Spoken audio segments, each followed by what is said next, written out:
আসসালামু আলাইকুম। 15ই আগস্টকে ঘিরে গত বেশ কিছুদিন ধরে টানটান উত্তেজনা চলছে। সরকারের মধ্যেও অবশ্যই এক ধরনের আতঙ্ক কাজ করছে, ভয় কাজ করছে। সাধারণ মানুষের মধ্যে নানান ধরনের উদ্বেগ কাজ করছে। সেই 15ই আগস্টের পূর্বক্ষণে 14ই আগস্ট আমরা কী ধরনের চিত্র দেখতে পেলাম? বিশেষ করে ধানমন্ডি 32 নম্বরকে কেন্দ্র করে।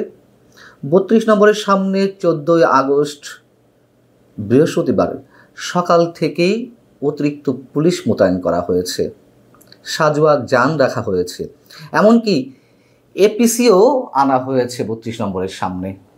এই যে এত নিরাপত্তা, এগুলো কী কারণে?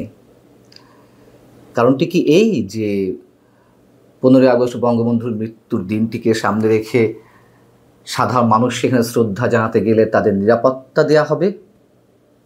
এটি তো মনে করার কোনো কারণ নেই। বরং সেখানে যাতে কেউ না যেতে পারে তার জন্যই এই অতিরিক্ত নিরাপত্তামূলক ব্যবস্থা। তার মানে সরকার কতটা ভয় আছে আমরা তো বুঝতেই পারছি। এর আগে 15ই আগস্ট জাতীয় শোক দিবস পালনের জন্য আহ্বান জানিয়েছেন শেখ হাসিনার পুত্র সজীব ওয়াজেদ জয়। তারও আগে প্রধান উপদেষ্টার প্রেস সচিব তিনি কয়েকজন সাংবাদিকের সঙ্গে একান্ত সাক্ষাৎকারে কী বলছিলেন সে বিষয়ে আমি আপনাদেরকে জানিয়েছি। তিনি বলেছেন যে বর্তমানে আওয়ামী লীগের কার্যক্রম নিষিদ্ধ। 15ই আগস্ট শেখ মুজিবুর রহমানের হত্যাকাণ্ড হয়েছে, এটি অন্যান্য সাধারণ দিনের মতন একটি দিন, পুরো আগস্টের যে 31 দিন তার মতোই।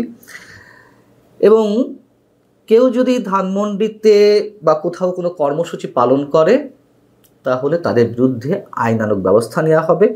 এবং সে প্রসঙ্গে আমি প্রশ্ন করেছিলাম যে আওয়ামী লীগের ব্যানারে যদি কেউ কোনো কর্মসূচি গ্রহণ করে অবশ্যই তাদের বিরুদ্ধে ব্যবস্থা নেওয়া হতে পারে, তার কারণ আইনি মারপ্রাস্ত রয়েছে। আওয়ামী লীগের রাজনৈতিক কার্যক্রম এখন এই মুহূর্তে নিষিদ্ধ অবস্থা রয়েছে নির্বাহী আদেশে, সেটা নেওয়া বাদ দিলাম। সাধারণ মানুষের পক্ষ থেকে কেউ যদি বা কোনো সাংস্কৃতিক সামাজিক সংগঠনের পক্ষ থেকে কেউ যদি কোনো ধরনের কর্মসূচি নেয় তাদেরকে কোন আইনে বাধা দেওয়া হবে? আইনটা কিসের? নাকি এর মধ্যে চুপি কোনো আইন তৈরি করে ফেলেছে সরকার 15ই আগস্ট কেন্দ্র করে? আমরা জানি না। শুনলাম ধানমন্ডি 32 নম্বরের সামনে বিএনপির স্থানীয় কিছু নেতাকর্মীও অবস্থান নিয়েছে, যদি কেউ সেখানে বঙ্গবন্ধুর স্মৃতি বিজড়িত যে ভবনটি ছিল আমাদের স্বাধীনতা যুদ্ধ মুক্তিযুদ্ধের অন্যতম প্রতীক, সেখানে কেউ যদি শ্রদ্ধা নিবেদন করতে যায় তাদেরকে প্রতিহত করা হবে। যদিও ওই নিউজটি আর তেমন কোনো গণমাধ্যমে আসেনি, ঢাকা এক্সপ্রেস নামে একটি গণমাধ্যমে এসেছে এবং তাদের ইন্টারভিউ করা হয়েছে, লাইভ করা হয়েছে। বিএনপির মতন একটি বৃহৎ রাজনৈতিক দল এবং নিঃসন্দেহে মুক্তিযুদ্ধে বিএনপি প্রতিষ্ঠাতা জেনারেল জিয়াউর রহমানের যে অবদান সেটি তো অস্বীকার করার মতো নয়, এবং বিএনপি নিজেও দাবি করে যে স্বাধীনতার ঘোষক তিনি। যদি তাই হয়ে থাকে তাহলে স্বাধীনতার স্থপতি, যার নির্দেশে মুক্তিযুদ্ধ সংঘটিত হলো, সেই ব্যক্তিটিকে কেন্দ্র করে এ ধরনের কার্যক্রম কেন নেওয়া হবে? বিএনপিও কি রাজনৈতিক দেউলিয়াত্বের মধ্যে চলে গেছে? যখন 5 ফেব্রুয়ারি বঙ্গবন্ধুর বাড়িটি বুলডোজার দিয়ে গুড়িয়ে দেওয়া হলো উপদেষ্টাদের কারো নির্দেশে, সরকারের প্রত্যক্ষ সহযোগিতায়, আমরা জানি যে বিএনপি 5-6 মোটামুটি এই 2 দিন একেবারেই চুপচাপ ছিল। হঠাৎ করে গভীর এক রাতে বিএনপি একটি বিবৃতি দিল দায়সারা গোছে। যখন বঙ্গবন্ধুর বাড়ি বুলডোজার দিয়ে গুড়িয়ে দেওয়ার কাজটি শুরু হলো তখন সারা দেশে আওয়ামী লীগের বিভিন্ন নেতাকর্মীদের বাড়িও বুলডোজার দিয়ে গুড়িয়ে দেওয়া হচ্ছিল এবং বিএনপি একটি বিবৃতি দিল যে সারা দেশে ঐতিহাসিক স্থাপনা যে বুলডোজার দিয়ে গুড়িয়ে দেওয়া হচ্ছে তা বিএনপি সমর্থন করে না, একেবারে দায়সারা গোছের।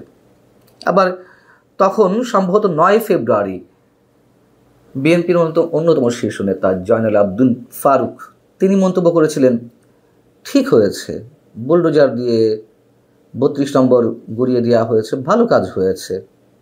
তার কারণ সেখান থেকেই গুম খুনের নির্দেশ আসতো। গুম খুনের নির্দেশ সেখান থেকে আসবে কেন? সেখানে তো শেখ হাসিনা থাকতেন না। আওয়ামী লীগ সরকারের সময় যে গুম খুনের অভিযোগ রয়েছে সেই সরকারের বিরুদ্ধে, শেখ হাসিনা কি সেখানে থাকতেন? সেখান থেকে কেন গুম করে নির্দেশ আসবে?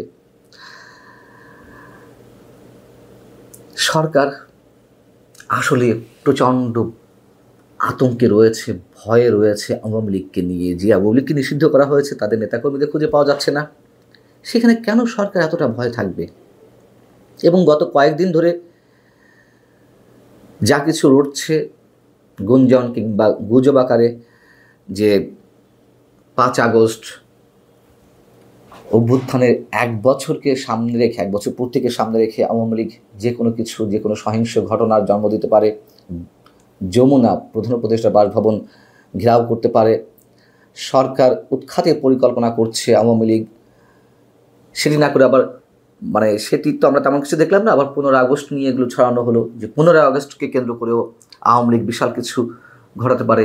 এইগুলো অনেকে বলছিলেন, আমরা কেউ কেউ কান দিচ্ছিলাম, গুঞ্জন আকারে ধরছিলাম, গুজব আকারে ধরছিলাম। কিন্তু এই গুজবগুলো তো সরকারের পক্ষ থেকেই ছড়ানো হয়েছে। যেমন ধরুন নয়া দিগন্ত, দৈনিক নয়া দিগন্ত কাদের পত্রিকা, এটি আমরা বেশ ভালো করে জানি। সেখানে বলা হচ্ছে, এরকম আরও অনেক জায়গাতেই এসেছে এই ধরনের রিপোর্টিং করেছিল আওয়ামী লীগ, তার টের পেয়ে অন্তর্বর্তী সরকার আগেভাগেই কঠোর অবস্থানে চলে যায়। ওই দিনের পরিকল্পনা ব্যর্থ হওয়ার পর এবার 15 আগস্টকে কেন্দ্র করে পতিত আওয়ামী লীগ নাশকতার নতুন পরিকল্পনা সাজিয়েছে। সূত্র জানাচ্ছে, 15 আগস্ট শেখ মুজিবুর রহমানের মৃত্যুবার্ষিকী, অতীতের মতো এই দিন জাতীয় শোক দিবস ঘোষণা করে মাসব্যাপী কর্মসূচিও পালন করছে দলটি। 15 আগস্ট ধানমন্ডির 32 নম্বর শেখ মুজিবের প্রতিকৃতিতে ও বনানীর কবরস্থানে, বঙ্গবন্ধু পরিবারের অন্যান্য সদস্যদের যে কবরস্থান রয়েছে, সেখানে ফুল দিয়ে শ্রদ্ধা জানানোর জন্য দলটির এক বিবৃতিতে নেতাকর্মীদের আহ্বান জানানো হয়েছে। আওয়ামী লীগের ফেসবুক পেজে আগেই বলেছে সজীব ওয়াজিদ জয় এই আহ্বান জানিয়েছেন। কিন্তু এই যে নাশকতার পরিকল্পনার কথা বলা হচ্ছে, আমরা তো তার কোনো প্রমাণ দেখিনি। ছিঁড়ে ফটো আনা এই আগস্ট মাসে কেন্দ্র করে তো অন্তত এই গত 14-15 দিনে তো কিছু নমুনা দেখার কথা ছিল, দেখিনি তো। এগুলো আসলে সরকারের পক্ষ থেকেই ছড়ানো হচ্ছে। এবং প্রধান উপদেষ্টার প্রেস সেক্রেটারি বলে রেখেছিলেন সম্ভবত 31শে জুলাই যে পরবর্তী 7-8 দিন, খুব 5-6 দিন খুব ক্রুশিয়াল ডে, বোঝা যাবে দেশ কোন দিকে যাচ্ছে, সরকার কোন দিকে যাচ্ছে।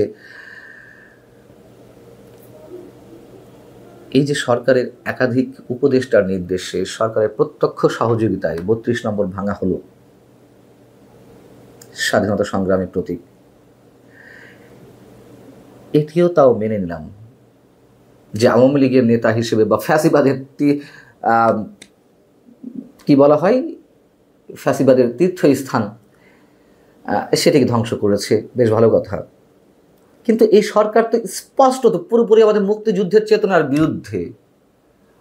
এই সরকার স্পষ্টত মুক্তিযুদ্ধের বিরোধী একটি সরকার। এই কথা বলতে তো এখন আর কোনো ধরনের দ্বিধা হওয়ার কথা নয়। যদি বলেন যে কেন জাতীয় দিবসগুলো তো পালন করছে, ওগুলো তো করতে হয়, না করে তো কোনো উপায় নেই, কি করবেন? এবং এগুলো উদযাপনের সময় যে প্রধান উপদেষ্টা থেকে শুরু করে সরকারের কর্তা ব্যক্তিদের অনেক ধরনের কষ্টের মধ্যে দিয়ে যেতে হয়, যন্ত্রণার মধ্যে দিয়ে যেতে হয়, সেগুলো আমরা বুঝি। ভালো থাকুন সবাই, আল্লাহ হাফেজ।